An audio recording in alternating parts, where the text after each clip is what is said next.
समझता हूं कि ऐसी घटना जो दिल दहलाने वाली और पूरे देश में आतंक फैलाने वाली घटना थी, जिससे कन्हैया की मौत हो गई। और जब प्रारंभिक पूछताछ में पता चला कि वो आतंकवादी संगठनों से भी जुड़ा हो सकता है, और जो इनपुट हमारी पुलिस को मिला उसमें यह आया कि ये पाकिस्तान भी गया है और कई ट्रेनिंगें भी ली है। तो ऐसे में एनआईए को हमने लिखा राजस्थान की सरकार ने कि भाई आप इसका इन्वेस्टिगेशन लीजिए, और इन्वेस्टिगेशन एनआईए ने ले लिया। लेकिन जो उनके साथ में जिस तरीके से जो फोटोएं वायरल हो रही हैं सोशल मीडिया और मीडिया के द्वारा हमें देखने को मिला है कि वो राजस्थान में भाजपा के अल्पसंख्यक प्रकोष्ठ के पदाधिकारियों के साथ में हमेशा भारतीय जनता पार्टी के कार्यक्रमों में जाता रहा है, और वहां के लोकल विधायक हमारे नेता प्रतिपक्ष गुलाब चंद जी कटारिया साहब से वो बराबर संपर्क में है, मिलता रहा है, उनको मालाएं पहनाता रहा है, वो उनको दुपट्टे पहनाते रहे हैं। इस तरह की जब घटनाएं मीडिया के माध्यम से हमारे पास में आई है तो हमारी चिंता और बढ़ गई है। और यही नहीं, जम्मू कश्मीर में 4 जुलाई 2021 को भी जो जम्मू कश्मीर के रियासी में जम्मू पुलिस के द्वारा जो गिरफ्तार किया गया था, वो भी आतंकी तालिबान हुसैन शाह, जो भाजपा के अल्पसंख्यक मोर्चे का सोशल मीडिया प्रभारी था। तो हमारी चिंताएं, पूरे देश के लोगों की चिंताएं और ज्यादा बढ़ गई है। एनआईए से मैंने आग्रह किया है गुप्ता जी से कि जिस प्रकार का देश में माहौल बना हुआ है और जिस प्रकार से भय का वातावरण है, एक दूसरे के प्रति, एक दूसरे धर्म के लोग बहुत ही शंका की दृष्टि से देखने लग गए हैं। भारत के संविधान को खतरा है, भारत की धर्मनिरपेक्षता को खतरा होने लग गया है। ऐसी स्थिति में इस प्रकार की घटनाएं, और उससे जो हमें मीडिया से पता चल रहा है कि भारतीय जनता पार्टी के बड़े बड़े नेताओं के साथ उनके संपर्क और भाजपा के कैंपों में और उनके अभियान में, उनकी मीटिंगों में उनका जाना और इतनी बड़ी घटना करना, यह हमारे सबके लिए बहुत ही चिंता का विषय है। इसकी जांच पूरे तरीके से करनी चाहिए। मैं उम्मीद करता हूं कि आदरणीय गुप्ता जी इसके ऊपर ध्यान देंगे, और तमाम देश में जो जिस प्रकार से जो घटनाएं एक दूसरे धर्म के प्रति, दूसरे धर्म के प्रति फैलाने में भारतीय जनता पार्टी प्रमुख भूमिका निभा रही है। अब आप देखिए, उदयपुर की घटना 28 तारीख को हुई, उसके बाद में भाजपा के लोग, भाजपा के पदाधिकारी राजस्थान के दूसरी जगह अपनी राष्ट्रीय कार्यकारिणी की मीटिंग करते रहे, यहां कोई नहीं आया। और यहां राजस्थान में अशांति कैसे फैले, इसके लिए शहरों में धार्मिक उन्माद फैलाने के लिए कभी कोई रैलियां निकाल रहे हैं, कभी कोई मौन जुलूस निकाल रहे हैं, कहीं हनुमान चालीसा पढ़ रहे हैं। तो सबका एक ही उद्देश्य है कि अपनी राजनीतिक रोटियां सेकने के लिए, हमें ऐसा लगता है कि राजनीतिक रोटियां सेकने के लिए भाजपा के नेता ये इस तरीके का माहौल पूरे राजस्थान और देश में फैला रहे हैं। इसकी पुख्ता रूप से जांच होनी चाहिए कि ये लोग कैसे भाजपा से जुड़े, किन किन लोगों से संपर्क है, कैसे कैसे जहां जहां भी घटनाएं हैं उनकी पूरी तरीके से तहकीकात होनी चाहिए। और अगर इतनी चिंता सौहार्दपूर्ण वातावरण बनाने की और उससे मृतक के परिवार के प्रति संवेदना की अगर भाजपा के प्रदेश इकाई के नेताओं में होती, तो वो वहां 28 तारीख की घटना के बाद में 7 दिन तक वहां 5 स्टार होटल में मौज मस्ती नहीं करते, अपनी भाजपा के वोट बढ़ाने की रणनीति नहीं बनाते। उनको आकर के इनके घर में संवेदना प्रकट करनी चाहिए। और राजस्थान में जहां जहां भी उनका प्रभाव है, विशेष रूप से गुलाब चंद जी कटारिया नेता प्रतिपक्ष भी हैं और वहां के विधायक भी हैं, उनको आकर के उस शहर में बैठना चाहिए, उस मृतक परिवार को संवेदना प्रकट करनी चाहिए और ये प्रयास करनी चाहिए कि कैसे भी हमारे प्रदेश में अमन चैन कायम रहे और किसी तरीके की एक दूसरे के प्रति कोई दुर्भावना से कोई घटना नहीं घट जाए। लेकिन इनको तो मुख्यमंत्री खेलना है, इनको किसी चीज से कोई लेना देना नहीं है। जब मुख्यमंत्री जी ने सर्वदलीय बैठक बुलाई तब भी न नेता प्रतिपक्ष, न प्रदेश का अध्यक्ष और न ही प्रमुख कोई नेता, रामलाल जी शर्मा जो प्रवक्ता एनी टाइम तैयार रहते हैं, उनको भेज करके उन्होंने अपनी इतिश्री कर ली। इससे यह साबित होता है कि भारतीय जनता पार्टी प्रदेश में अमन चैन में, गुड गवर्नेंस में और जनता की उम्मीदों के ऊपर खरा नहीं उतर रही है। न उनको गुड गवर्नेंस से मतलब है, न उनको सही ऐसे मामले में शांति कैसे रहे और पुनरावृत्ति नहीं हो इस तरह की घटनाओं की, उसमें उनकी दिलचस्पी नहीं है। उनकी दिलचस्पी केवल अपनी राजनीतिक रोटियां सेकने में है, इसके अलावा नहीं है। और सब अपने अपने हिसाब से प्रयास कर रहे हैं कि हम मुख्यमंत्री कैसे बने। मुख्यमंत्री 200 में से 100 सीट लाने वाला दल बनता है। मैं समझता हूं कि 101 इनकी कहीं आसपास भी नहीं आने वाली है। जिस तरीके का ये व्यवहार इन्होंने कोरोना में किया, जिस तरीके का ऐसी घटनाओं में इनके जो मीडिया के माध्यम से जो नाम आ रहे हैं, मैं समझता हूं कि ये केवल धार्मिक उन्माद फैला करके अपने राजनीतिक रोटियां सेकने में रुचि रखते हैं।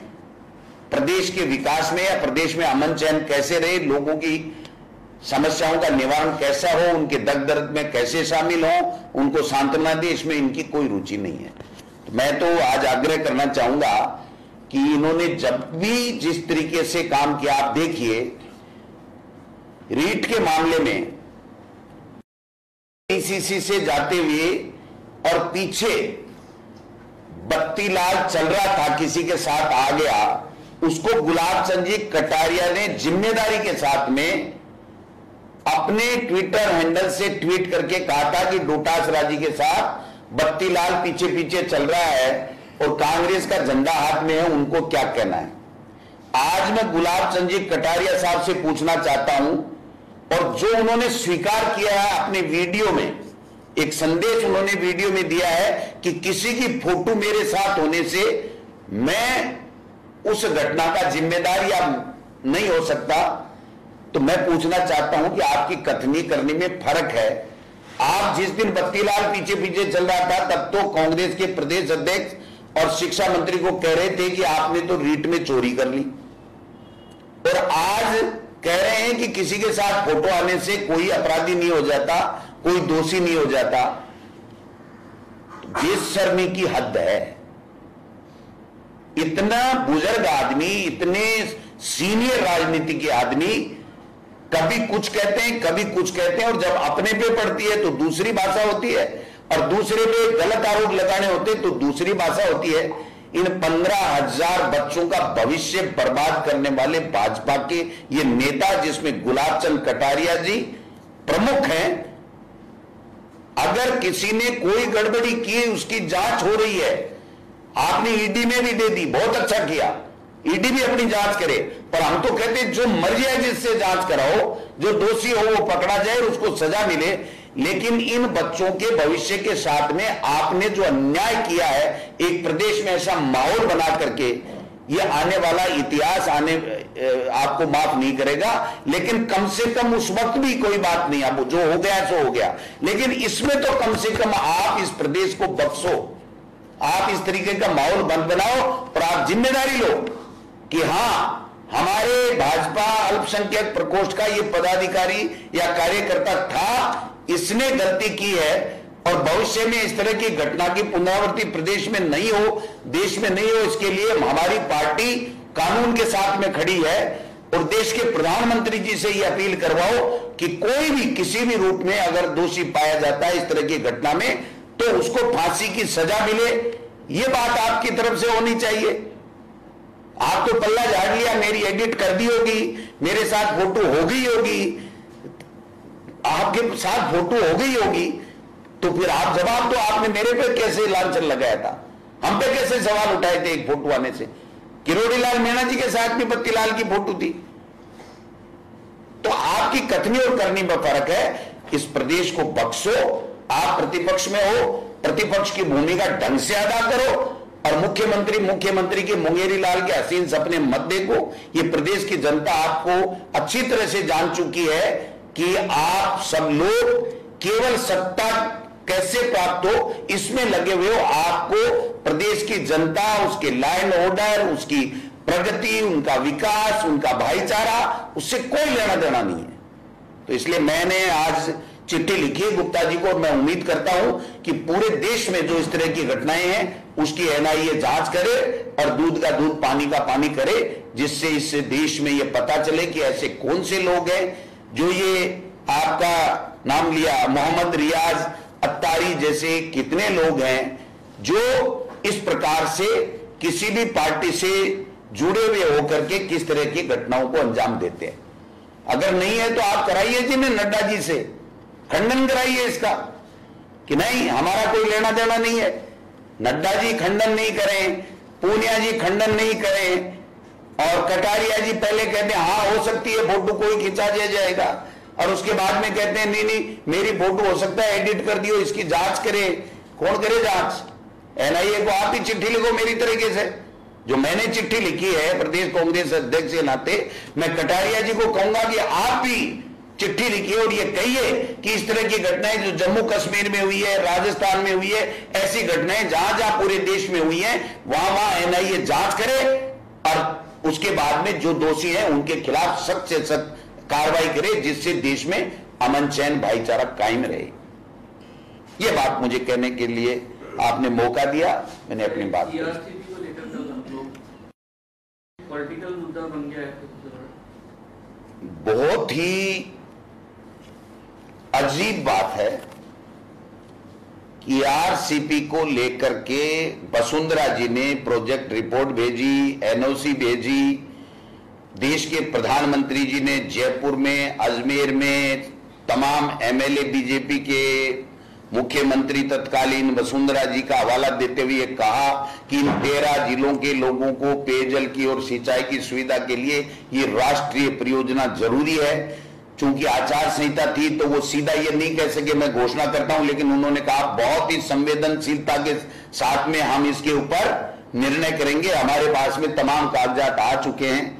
3.5 साल से गजेंद्र सिंह जी जो यहाँ के जल संसाधन मंत्री भी हैं राजस्थान के, उसके बाद में भी और देश के प्रधानमंत्री के वादे करने के बावजूद भी उन्होंने आज तक कोई काम नहीं किया। और जब राजस्थान के मुख्यमंत्री जी ने बार बार आग्रह करने के बाद में जब उन्होंने नहीं सुना तो उन 13 जिलों की पेयजल समस्या और सिंचाई की समस्या के समाधान के लिए उन्होंने 9,600 करोड़ रुपए अपने बजट में रखा। और बजट में रखने के बाद में गजेंद्र सिंह जी यहां आए, जब महेश जोशी जी ने जलदाय मंत्री जी ने वादा याद दिलाया तो उन्होंने कहा मैं इस्तीफा दे दूं, कोई बात हुई हो तो। वो हमने वीडियो जारी किया, आपने सबने देखा होगा कि जयपुर में आपके सबके सामने 2-3 मिनट तक देश के प्रधानमंत्री जी ने लच्छेदार भाषण दिया था, सबका नाम लिया था और ये कहा था इन 13 जिलों को इतने हेक्टर सिंचाई की सुविधा होगी, ये होगी, वो सारा काम किया था।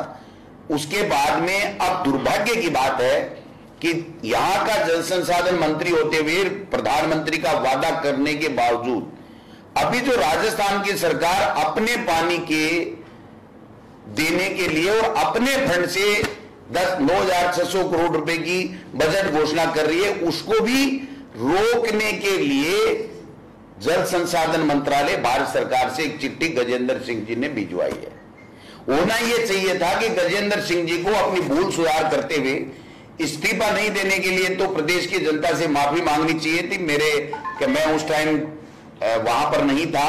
वो कहते हैं ना फलसफा का मतलब कहीं विचार मग्न होता है और कोई दूसरे वाला बात करता है तो वो ध्यान में नहीं रहता कि वो क्या बात कर रहा था। हो सकता है वो फलसफा में होंगे तो उनके दूसरी कोई दिमाग में होगा और वो बात निकल गई होगी और प्रधानमंत्री जी का उनको ध्यान में नहीं रहा। लेकिन जब ये तथ्य पूरी तरीके से आ गए तो उसके बावजूद उनको घोषणा करने के बजाय उनका यह चिट्ठी लिखना कि आप अपने पानी का प्रदेश में अपने स्टेट के बजट से 9,600 करोड़ रुपए जो खर्च करके जो योजना आप चालू करना चाहते हो पेयजल के लिए, वो आप नहीं कर सकते। ये चिट्ठी लिखना, इससे बड़ा दुर्भाग्य कोई हो नहीं सकता। हम कड़े शब्दों में भारत सरकार की, नरेंद्र मोदी जी की, इन मंत्री जी की, गजेंद्र सिंह जी की इस हरकत की निंदा करते हैं और हम उनको चेतावनी देना चाहते हैं कि गजेंद्र सिंह जी, ये प्रदेश की जनता और ये 13 जिले के लोग आपको कभी माफ नहीं करेंगे। देश के प्रधानमंत्री नरेंद्र मोदी जी की वो जो वीडियो जिसमें उन्होंने वादा किया था, वो एक एक शख्स के ध्यान में है, वो पूरी तरीके से उनके दिल और दिमाग में है। आप तत्काल इन सब फालतू की हरकतों को रोकिए, अपनी ईगो को एक तरफ अलमारी में रखिए और आप तुरंत प्रभाव से इसको राष्ट्रीय परियोजना घोषित कराने की कार्रवाई कीजिए। तब तो इस प्रदेश की जनता की तरफ से हम सब धन्यवाद देंगे कि चलिए, देर आए दुरुस्त आए, आपने अच्छा किया। प्रदेश के 13 जिलों के लोगों के लिए पेयजल की और पीने के पानी की समस्या का समाधान आप कर रहे हो, नहीं तो ये जनता माफ करने वाली नहीं है। हम कल पूरे 13 जिलों के जो भी प्रमुख जनप्रतिनिधि, पंचायती राज, नगर निकाय, हमारे एमएलए, हमारे मंत्री, हमारे संगठन के पदाधिकारी, जो करीब 2-2.5 हजार जो भी जितने भी है, वो सारे के सारे आएंगे। हम कल वहां पर इन 13 जिलों में किस प्रकार से हम जनता के साथ खड़े होकर के उनकी पेयजल और सिंचाई की समस्या के समाधान के लिए हमारी तरफ से हम संघर्ष का ऐलान करेंगे। हमारी कार्य योजना वहां पर बताएंगे कि हम किस तरीके से जनता के साथ खड़े होकर के इनको मजबूर करेंगे कि इनको अंत में हार करके, जैसे किसानों के लिए जो 3 काले कानून वापस लेके 15 महीने में देश के प्रधानमंत्री ने माफी मांगी थी, वैसे गजेंद्र सिंह जी और देश के प्रधानमंत्री माफी मांगते हुए इस योजना को उनको लागू करना पड़ेगा। हम मजबूर कर देंगे। जो मामला हुआ इसमें 2 चीज तो साफ हुई, तो पुलिस की लापरवाही और एक इंटेलिजेंस फेलियर। पुलिस की लापरवाही का मतलब तो जब सीएम मीटिंग ले रहे थे आईजी और एसपी की, तो उनसे पूछा कि पत्र में क्या लिखा है कन्हैयालाल ने, तो दोनों नहीं बता पाए। हालांकि आपकी सरकार ने तुरंत एक्शन ले लिया उन दोनों के खिलाफ, क्योंकि जब तक पत्र पढ़ा ही नहीं था। सुरक्षा की बात तो छोड़ दीजिए, एक चीज। दूसरा, गौस मोहम्मद और रिया अफ्तारी। गौस मोहम्मद लगातार पाकिस्तान के संपर्क में था, आ रहा था, जा रहा था, इंटेलिजेंस को इसका भनक नहीं है। इससे जुड़ा हुआ मेरे साथ भविष्य के लिए ऐसे करीब 100 लोग हैं, 100 से अधिक लोग हैं जो लॉन्ग टर्म वीजा से पाकिस्तान से राजस्थान में आए, उनका भी कोई अता पता नहीं, बल्कि हर 3 महीने में रिपोर्ट देनी होती है कि वो कहाँ रह रहे हैं, कहाँ नहीं। देखिए, निश्चित रूप से ऐसे लोगों की सख्ती के साथ निगरानी होनी चाहिए। गुप्तचर एजेंसियां, चाहे वो स्टेट की हो चाहे सेंटर की हो, उनको पूरी सक्रियता के साथ में अपनी भूमिका अदा करनी चाहिए। लेकिन आज प्रदेश में जो भी हुआ, जिसको सस्पेंड किया, जिसके खिलाफ कार्रवाई की, उनको हटाया, कुछ न कुछ तो किया। जब पाकिस्तान ये जा रहा है, आ रहा है, तो ये केंद्र की सरकार की जिम्मेदारी है कि ऐसे लोगों को विदेशों में जाकर के ट्रेनिंग लेकर के यहां आतंकी घटना कर रहे हैं, उनके खिलाफ आज की तारीख तक केंद्र की सरकार ने क्या किया, भाजपा के नेताओं ने यहां क्या डिमांड की, नरेंद्र मोदी जी का या देश के गृह मंत्री जी का कोई बयान आया हो तो बताइए। आप केवल एक अमित शाह का ट्वीट करना काफी नहीं है कि हम एनआईए में ले रहे हैं। अब तक ऐसे लोगों के खिलाफ कार्रवाई हो जानी चाहिए थी। लेकिन मैं ये कहना चाहता हूं कि भाजपा केवल हिंदुस्तान, पाकिस्तान, मुस्लिम, हिंदू, इन्होंने तो अपने जो झंडा था ना, उसका ही कलर चेंज कर लिया। वोटों के लिए इतने नीचे गिर गए। आपने देखा देश के प्रधानमंत्री जी के, अमित शाह जी के, नड्डा जी के, गजेंद्र सिंह जी के, सतीश पूनिया जी के जो कार्यकारिणी थी, उसके अंदर जिन जिन के भी आपने फोटो देखे, उसमें भाजपा का झंडा नहीं था, केवल केसरिया दुपट्टा और उसके ऊपर फूल का निशान। तो इनको अपना झंडे का फिर कलर बदल लेना चाहिए। ये क्या साबित करना चाहते हैं? कांग्रेस ने कभी भी अपने तिरंगे का अपमान नहीं होने दिया, तिरंगे को छोड़ा नहीं। जब इनका फ्लैग भाजपा का जब दुरंगा है तो ये भाजपा के फूल का निशान एक रंग के ऊपर लगा करके ये क्या साबित करना चाह रहे हैं। और जहां भी कोई घटना होती है वहां जाकर के रघुपति राघव राजा राम वाला नहीं करके गांधी जी का, और जिससे देश को आजादी मिली थी ऐसे भजनों से, और वहां जाकर के हनुमान चालीसा पढ़ करके वो क्या संदेश देना चाहते हैं आप बहुत अच्छी तरह से समझते हो। उनको केवल धार्मिक उन्माद फैला करके अपने वोटों की राजनीति करनी है और सत्ता प्राप्त करनी है, और सत्ता प्राप्त करने के बाद में चाहे लोकतंत्र की हत्या हो, उनको तो अपना राज कायम रखना है। इसके अलावा उनको देश से, देश के विकास से, देश के नौजवानों के रोजगार से, महंगाई कम करने से कोई वास्ता नहीं। सर एक चीज अभी ये कि जैसे सुप्रीम कोर्ट ने भी फटकार लगाई कि अभी तक नूपुर शर्मा ने जो बयान किए थे वो गलत थे। उसके अलावा साथ में ये भी है कि अगर नूपुर शर्मा को उस वक्त में अरेस्ट कर लिया जाता तो शायद इतनी बड़ी घटनाएं जो हुई है वो नहीं हो पाती। लेकिन आज तक नूपुर शर्मा के खिलाफ न तो केंद्र सरकार और की तरफ से कोई स्टेटमेंट ऐसा निकला कि उसको अरेस्ट किया जाए, उसको ऐसे घटनाओं से रोकने के लिए। मैं तो कह रहा हूं कि देश के प्रधानमंत्री को, देश के गृह मंत्री को और नूपुर शर्मा को देश से हाथ जोड़ के माफी मांगनी चाहिए कि हमारी गलत बयानबाजी और इतनी मर्यादित बयानबाजी की वजह से आज देश में जो माहौल पैदा हो गया है वो माहौल हमारी गलती से पैदा हुआ। ये माफी मांगते हुए उनको हाथ जोड़ना चाहिए और शांति की अपील देश के प्रधानमंत्री और गृह मंत्री को करनी चाहिए।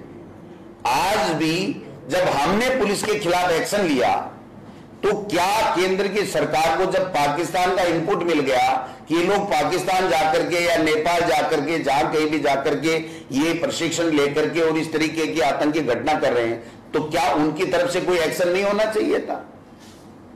क्या केंद्र की जो गुप्तचर एजेंसियां हैं, जो सुरक्षा एजेंसियां हैं, जो इन मामलों को देखती हैं, क्या उनकी कोई ड्यूटी नहीं बनती? ये दाभोल जी क्या कर रहे हैं? ये केवल घूम ही रहे हैं क्या? जब जम्मू कश्मीर के अंदर मिस्टर दाभोल जाकर के और बयान दे सकते हैं, तो क्या आज ऐसी घटना के ऊपर उनको जब पाकिस्तान का पता चल गया, दूसरे देशों से इनकी तार का पता चल गया और इतनी बड़ी घटना उन्होंने कारित कर दी, उसके बावजूद किसी का बयान आया क्या केंद्र के किसी नेता का? ये तो वहां 5 स्टार में गुलछुरे उड़ा रहे हैं, आप बताइए।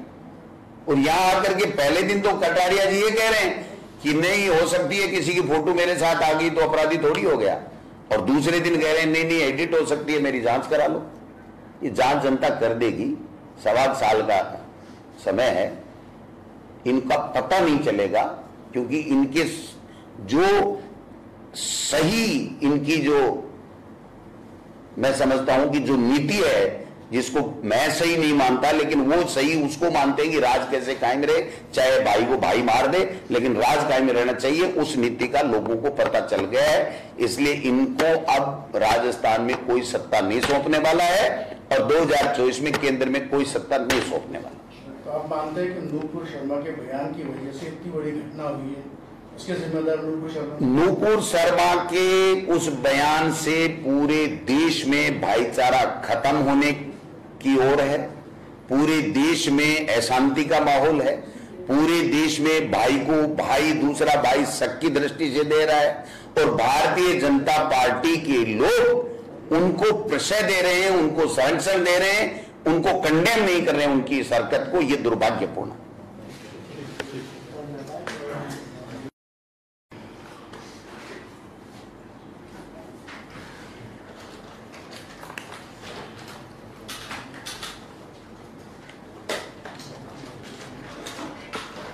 हेमंत, क्या हुआ भाई?